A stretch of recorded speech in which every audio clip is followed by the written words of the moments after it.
Ce qui se passe dans notre cerveau, c'est qu'au moment où un stimuli nous est présenté, l'entièreté des informations, excepté le système olfactif, va être filtrée en fait par un système émotionnel qui date d'il y a 40 000 ans. Et donc son rôle est de filtrer les composants pour les teinter émotionnellement. Donc l'idée, c'est de dire, je suis face à, par exemple, un site internet, je vois des éléments à l'intérieur de la page en quelques millisecondes et flous en plus, et donc je vais les teinter en disant c'est un prédateur ou c'est une proie. Seulement après, la raison peut se mettre en branle et c'est l'ensemble des deux qui fait qu'une personne va agir. Or, ce qui se passe en fait régulièrement sur le marché, c'est que quand les gens conçoivent des choses, des publicités, des parcours clients, etc., ils fonctionnent dans l'autre sens. En fait, les gens veulent de moins en moins de pubs, c'est de plus en plus irritant. Donc on a vraiment des refus par rapport à ça.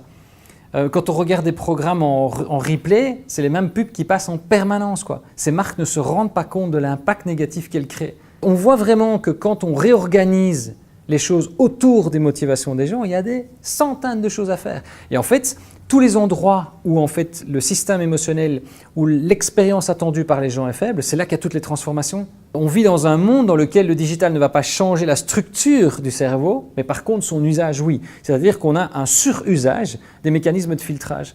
Et en fait, comme ces mécanismes-là sont ceux qui mangent le plus d'énergie émotionnelle, les burn-out, etc., ce n'est pas parce qu'on travaille beaucoup physiquement, c'est parce qu'en fait, on est dans des situations de stress dont on ne comprend pas les causes. Et là, le digital joue un rôle important négativement. L'intelligence artificielle, pour moi, ne va jamais remplacer un cerveau humain. C'est beaucoup trop complexe. Le cerveau humain a une capacité à entrevoir les possibilités.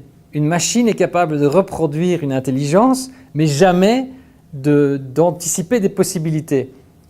C'est trop complexe. Par contre, ce que l'intelligence artificielle est capable de faire, c'est de nous aider à justement à retomber malgré toutes les technologies qu'on a, qu'on ne va pas enlever du jour au lendemain, à justement être moins sollicité au niveau cérébral.